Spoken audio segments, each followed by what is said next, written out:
ವಿಚಾರಣೆಯಿಂದ ವಿನಾಯಿತಿಯನ್ನ ಪಡೆದಿದ್ದಾರೆ ಶಾಸಕ ನಾಗೇಂದ್ರ. ಸಿಎಲ್ಪಿ ಸಭೆಗೆ ಹೋಗೋದಾಗಿ ಕೂಡ ವಿನಾಯಿತಿಯನ್ನ ಪಡೆದಿದ್ದಾರೆ ಶಾಸಕ. ಆದ್ರೆ ಈಗ ವಿಚಾರಣೆಯಿಂದ ವಿನಾಯಿತಿ ಪಡೆದು ಕೂಡ ನಾಪತ್ತೆಯಾಗಿದ್ದಾರೆ ಅತೃಪ್ತ ಶಾಸಕ ನಾಗೇಂದ್ರ. ವಿಚಾರಣೆಯಿಂದ ಒಂದ್ ಕಡೆ ವಿನಾಯಿತಿಯನ್ನ ಕೂಡ ಪಡ್ಕೊಂಡಿದ್ದಾರೆ. ನಾನು ಸಿಎಲ್ಪಿ ಸಭೆಗೆ ಹೋಗ್ಬೇಕು, ವೆಬ್ ಜಾರಿ ಆಗಿದೆ ಅನ್ನುವಂತ ಕಾರಣಕ್ಕಾಗಿ ವಿನಾಯಿತಿಯನ್ನ ಪಡ್ಕೊಂಡ್ರೆ, ಮತ್ತೊಂದು ಕಡೆ ಸಿಎಲ್ಪಿ ಸಭೆಗೆ ಹೋಗ್ತೀನಿ ಅಂತ ಹೇಳಿದಂತಹ ನಾಯಕ ಶಾಸಕ ನಾಗೇಂದ್ರ ಎಲ್ಲಿ ಅನ್ನುವಂತಹ ಪ್ರಶ್ನೆ ಈಗ ಸಿಎಲ್ಪಿ ಸಭೆಗೆ ಹೋಗೋದಿಕ್ಕಾಗಿ ಈಗಾಗಲೇ ಹೈಜಾಕ್ ಮಾಡಿದ್ರ ಕಾಂಗ್ರೆಸ್ ನಾಯಕರು ಒಂದ್ ಕಡೆ ಆದ್ರೆ, ನಾಗೇಂದ್ರನ್ನ ಹೈಜಾಕ್ ಮಾಡಿದ್ರ ಕಮಲ ನಾಯಕರು. ಸಿಎಲ್ಪಿ ಸಭೆಗಾಗಿ ಕೈ ನಾಯಕರೇ ಹಿಡಿದಿಟ್ಟುಕೊಂಡ್ರ. ಭಾರಿ ಕುತೂಹಲ ಮೂಡಿಸಿದೆ ನಾಗೇಂದ್ರ ನಡೆ.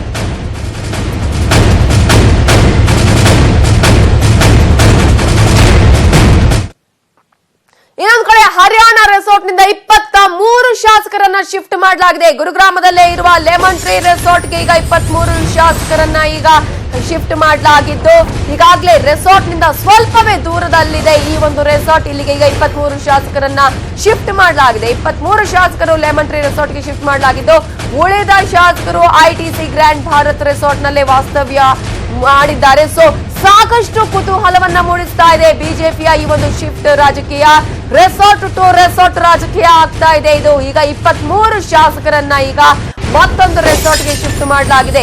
ಉಳಿದ ಶಾಸಕರನ್ನ ಐಟಿಸಿ ಗ್ರ್ಯಾಂಡ್ ಭಾರತದಲ್ಲೇ ಈಗಾಗಲೇ ಅಲ್ಲೇ ಇರಲಾಗಿದ್ದು, ಹಾಗಾಗಿ 23 ಶಾಸಕರನ್ನ ಯಾಕೆ ಇನ್ನೊಂದು ಕಡೆ ಶಿಫ್ಟ್ ಮಾಡಲಾಯಿತು ಅನ್ನುವಂತಹ ಪ್ರಶ್ನೆ ಕೂಡ ಇದೆ. ಸಾಕಷ್ಟು ಕುತೂಹಲವನ್ನ ಕೂಡ ಮೂಡಿಸಿದೆ.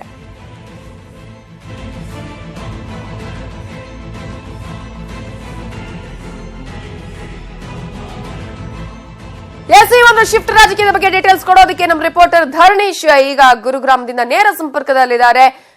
ಧರಣೀಶ್, ಈಗಾಗಲೇ ನಾವು ಗಮನಿಸ್ತಾ ಇದೀವಿ 2-3 ದಿನಗಳಿಂದಲೂ ಕೂಡ ಇವ್ರು ಬರ್ತಾರೆ ಬೆಂಗಳೂರಿಗೆ ಅಂತ ಹೇಳಲಾಗ್ತಾ ಇತ್ತು ಶಾಸಕರು. ಆದ್ರೆ ಈಗ ನೋಡಿದ್ರೆ ರೆಸಾರ್ಟ್ ಟು ರೆಸಾರ್ಟ್ ಶಿಫ್ಟ್ ಆಗ್ತಾ ಇದ್ದಾರೆ ಶಾಸಕರು. 23 ಶಾಸಕರು ಯಾರ್ಯಾರನ್ನ ಶಿಫ್ಟ್ ಮಾಡಲಾಗಿದೆ, ಏನ್ ರೀಸನ್ ಕೊಡ್ತಾ ಇದ್ದಾರೆ?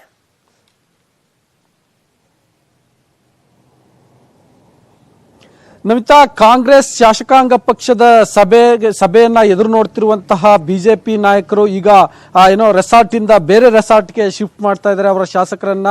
ಇಲ್ಲಿವರೆಗೆ ಗುರುಗ್ರಾಮದ ಐಟಿಸಿ ಗ್ರ್ಯಾಂಡ್ ಭಾರತ್ ರೆಸಾರ್ಟ್ ನಲ್ಲಿ ಉಳಿದಿದಂತಹ 87 ಶಾಸಕರ ಪೈಕಿ 23 ಶಾಸಕರನ್ನ ಇಲ್ಲೇ ಸಮೀಪದಲ್ಲಿರುವಂತಹ ಲೆಮನ್ ಟ್ರೀ ರೆಸಾರ್ಟ್ಗೆ ಶಿಫ್ಟ್ ಮಾಡಿದ್ದಾರೆ. ಅದಕ್ಕೆ ಇವರು ಕೊಡ್ತಿರುವಂತಹ ಕಾರಣ, ಅಫ್ಕೋರ್ಸ್ ಅದು ನಮಗೆ ತಿಳಿದು ಬಂತಿರುವ ಕಾರಣ ಕೂಡ ಬೇರೆ ಮೂಲಗಳಿಂದ ಏನಂತಂದ್ರೆ, ಇದು ವಾರಾಂತ್ಯದಲ್ಲಿ ಈ ರೆಸಾರ್ಟ್ ನಲ್ಲಿ ಬಹಳ ಜನ ಮೊದಲೇ ಬುಕ್ ಮಾಡಿದ್ದರಿಂದ ಇಲ್ಲಿ ರೂಮ್ಗಳ ಸಿಗದೇ ಇದ್ದುದರಿಂದ ಇವರನ್ನ ಬೇರೆ ರೆಸಾರ್ಟ್ಗೆ ಅಂದ್ರೆ ಲೆಮನ್ ಟ್ರೀ ರೆಸಾರ್ಟ್ಗೆ ಶಿಫ್ಟ್ ಮಾಡಲಾಗ್ತಿದೆ ಅಂತ ಹೇಳಲಾಗ್ತಿದೆ. ಮತ್ತೆ ಆದ್ರೆ ಈಗ ಇಲ್ಲಿ ಒಂದು ಈ ಶಾಸಕರ ನಡುವೆ ಒಂದು ಭಿನ್ನಾಭಿಪ್ರಾಯ ಶುರುವಾಗಿದೆ ಅನ್ನುವಂತಹ ಮಾಹಿತಿಗಳು ಕೂಡ ಲಭ್ಯ ಆಗ್ತಿದ್ದಾವೆ. ಯಾಕೆಂದ್ರೆ ಐಟಿಸಿ ಗ್ರ್ಯಾಂಡ್ ಭಾರತ್ ಬಹಳ ಐಷಾರಾಮಿ ರೆಸಾರ್ಟ್, ಬಹಳ ಅತ್ಯದ್ಭುತವಾದಂತಹ ಸೌಲಭ್ಯಗಳನ್ನ ಒಳಗೊಂಡಿದೆ. ಗಾಲ್ಫ್ ಆಡ್ಬೋದು, ಕ್ರಿಕೆಟ್ ಆಡ್ಬೋದು, ಸ್ವಿಮ್ಮಿಂಗ್ ಪೂಲ್ ಇದೆ, ಮತ್ತೆ ಜಿಮ್ ಇದೆ. ಬಹಳ ಅದ್ಭುತವಾದ ಜಿಮ್ ಅಂದ್ರೆ ಬಹಳ ಅದ್ಭುತವಾದಂತಹ ಜಿಮ್ ಇದೆ. ಆದ್ರೆ ಲೆಮನ್ ಟ್ರೀ ನಲ್ಲಿ ಅಷ್ಟು ದೊಡ್ಡದಾದಂತಹ ಗಾಲ್ಫ್ ಕ್ಲಬ್ ಆಗಲಿ ಅಥವಾ ಬೇರೆ ಬೇರೆ ಸೌಲಭ್ಯಗಳಿಲ್ಲ. ಹಾಗಾಗಿ ಶಾಸಕರಲ್ಲಿ ನಮ್ಮನ್ನ ಯಾಕೆ ಅಲ್ಲಿ ಶಿಫ್ಟ್ ಮಾಡಿದ್ರು ಅನ್ನುವಂತ ಒಂದು ಸಣ್ಣ ಅಸಮಾಧಾನ ಕೂಡ ಆರಂಭ ಆಗಿದೆ. ಇದ್ರ ನಡುವೆ ನಾವು ಇನ್ನೂ ಎಷ್ಟು ದಿನ ರೆಸಾರ್ಟ್ ನಲ್ಲಿ ಇರಬೇಕು ಅನ್ನುವಂತಹ ಒಂದು ಆ ಪ್ರಶ್ನೆ ಕೂಡ ಕಾಡ್ತಿದೆ. ಮತ್ತೆ ಯಾಕೆ ಏನ್ ನಡೀತಿದೆ ಅನ್ನುವಂತ ಕುತೂಹಲ ಕೂಡ ಆಗ್ತಿದೆ. ಈಗೆಲ್ಲರೂ ಕೂಡ ಶಾಸಕಾಂಗ ಪಕ್ಷದ ಸಭೆಯಲ್ಲಿ ಏನಾಗುತ್ತೆ, ಅಲ್ಲಿ ಎಷ್ಟು ಜನ ಅತೃಪ್ತ ಕಾಂಗ್ರೆಸ್ ಶಾಸಕರು ಇವತ್ತು ನಡೆಯುವಂತಹ ಶಾಸಕಾಂಗ ಪಕ್ಷದ ಸಭೆಯಲ್ಲಿ ಪಾಲ್ಗೊಳ್ತಾರೆ, ಆ ಮೂಲಕ ಆಪರೇಷನ್ ಕಮಲ ಸಫಲ ಆಗುತ್ತೋ ವಿಫಲ ಆಗುತ್ತೋ ಅನ್ನುವಂತಹ ಮಾಹಿತಿಯನ್ನ ಸುಳಿವನ್ನ ನೀಡ್ತಾರೆ ಅಂತ ಎದುರು ನೋಡ್ತಾ ಇದ್ದಾರೆ. Fine, thank you Dharanish ಡೀಟೇಲ್ಸ್ಗೆ.